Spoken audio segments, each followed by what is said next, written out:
নমস্কার, শুভ সন্ধ্যা। আপনারা দেখছেন নিউজ নাও। আমি রয়েছি আপনাদের সাথে মীনাক্ষী। চোখ রাখছি মুহূর্তের খবরে। ত্রিপুরায় বন্যা পরবর্তী পরিস্থিতি মোকাবিলায় এসডিআরএফ খাতে কেন্দ্রীয় বরাদ্দ এবং এনডিআরএফ এর অগ্রিম বরাদ্দ থেকে মোট 25 কোটি টাকা রাজ্যকে কেন্দ্র সরকার দিয়েছে। মঙ্গলবার সামাজিক মাধ্যমে এরমটাই জানালেন মুখ্যমন্ত্রী ডাক্তার মানিক সাহা। রাজ্যের বন্যা পরবর্তী পরিস্থিতি মোকাবেলায় এসডিআরএফ খাতে কেন্দ্রীয় বরাদ্দ এবং এনডিআরএফ এর অগ্রিম বরাদ্দ থেকে আরও 25 কোটি টাকা রাজ্যকে দেওয়া হয়েছে। এর জন্য প্রধানমন্ত্রী নরেন্দ্র মোদী ও কেন্দ্রীয় গৃহমন্ত্রী অমিত শাহকে রাজ্যবাসীর পক্ষ থেকে আন্তরিক ধন্যবাদ ও কৃতজ্ঞতা ব্যক্ত করছি বলে সামাজিক মাধ্যমে জানিয়েছেন মুখ্যমন্ত্রী ডাক্তার মানিক সাহা। আমার দৃঢ় বিশ্বাস আপনাদের সহযোগিতায় অত্যন্ত দ্রুততার সাথে এই অনাহত বিপর্যয়ে ক্ষতি সারিয়ে ত্রিপুরা পুনরায় স্বাভাবিক ছন্দে ফিরে আসবে বলেও নিজের সামাজিক মাধ্যমে উল্লেখ করেছেন তিনি।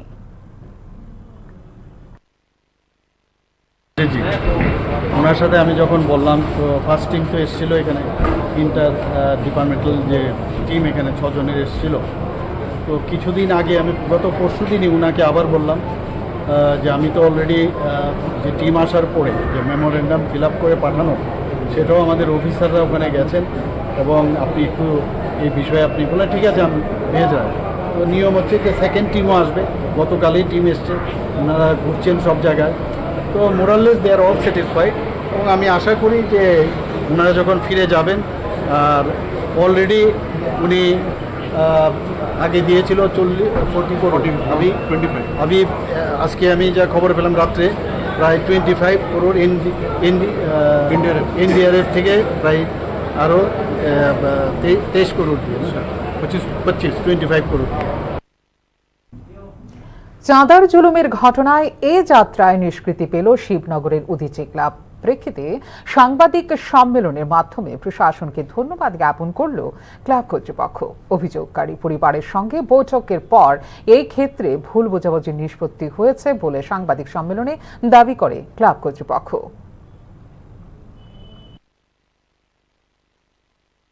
শ্রী সুকুমার সাহার ক্লাব কর্তৃপক্ষ ও উক্ত পরিবারের যৌথ আলোচনা সভা সংগঠিত হয়। সভায় আলোচনার মাধ্যমে এই দুঃখজনক ভুল বোঝাবুঝির অবসান ঘটে এবং পারস্পরিক সৌহার্দ্যতা গড়ে ওঠে। উভয় পক্ষই এই মর্মে অঙ্গীকার ঘোষণা করে যে এবারকার ক্লাবের সার্বজনীন দুর্গোৎসব সুন্দরভাবে সুসম্পন্ন হবে। আমরা ক্লাবের পক্ষ থেকে এলাকার সকল অংশের অভিভাবক, এলাকাবাসীদের নিয়ে উপস্থিত সকল সাংবাদিক বন্ধুদের, রাজ্যবাসীকে এবং পুলিশ প্রশাসনকে আশ্বস্ত করতে চাই যে প্রতি বছরের ন্যায় এবারও উদীচী ক্লাবের দুর্গোৎসব সকলকে নিয়ে আনন্দ ঘন পরিবেশে সুসম্পন্ন হবে এবং এলাকার শান্তি সম্প্রীতি বজায় রাখতে ক্লাব কর্তৃপক্ষ সজাগ দৃষ্টি রাখবে। অল ইন্ডিয়া স্টুডেন্ট প্রোগ্রেসিভ ফোরামের পক্ষ থেকে মঙ্গলবার শিক্ষা দপ্তরে শিক্ষা অধিকর্তার নিকট ডেপুটেশন প্রদান করা হয়। ডেপুটেশনে তাদের পক্ষ থেকে 3 দফা দাবি আদায়ের কথাও উল্লেখ করা হয়েছে। রাজ্যে 511টি সরকারি স্কুল বন্ধের সিদ্ধান্ত নিয়েছে রাজ্য শিক্ষা দপ্তর। রাজ্যের সমস্ত স্কুলগুলিতে চরম শিক্ষক সংকট দেখা দিয়েছে, যার ফলে বিদ্যালয়ে পড়ুয়া ছাত্রছাত্রীদের পড়াশোনা ব্যাহত হচ্ছে। বিদ্যাজ্যোতি স্কুলগুলিতে হাজার হাজার টাকা ডেভেলপমেন্ট ফি ছাত্রদের উপর চাপানো হয়েছে বলে দাবি করেছেন অল ইন্ডিয়া স্টুডেন্ট ফোরামের সদস্য সোহম আচার্য।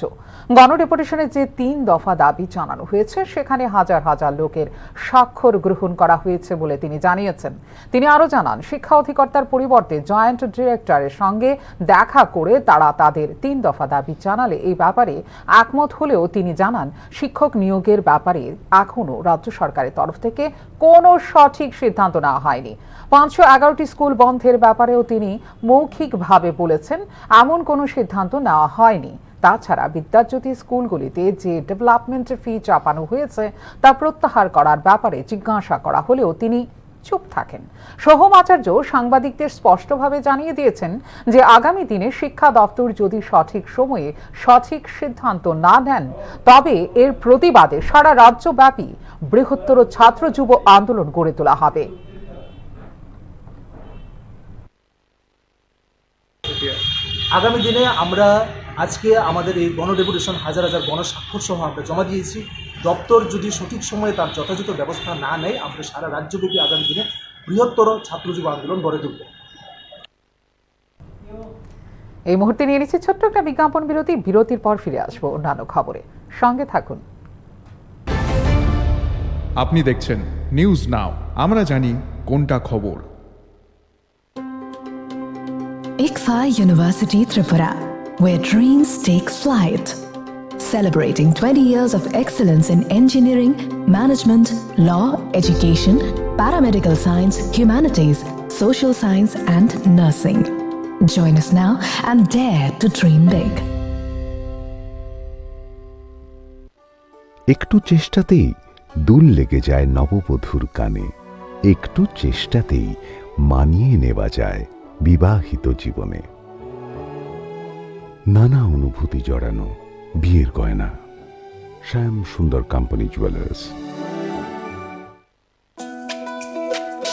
তুমি আছো রান্নাঘরে, তাই সুগন্ধে ভরে, যা খুশি তেমনই খাই তোমার জাদুর রান্নায়। থাকে শুধু লংতরাই, থাকে শুধু লংতরাই, কত কেজি রান্না হয় মনটাই গড়ছো জয়, ভালোবেসে বলছি তাই রান্নায় তোমাকে চাই, চাই শুধু লংতরাই, চাই শুধু লংতরাই, লংতরাই গুঁড়ো মশলা, রান্নায় তোমাকে চাই, চাই শুধু লংতরাই।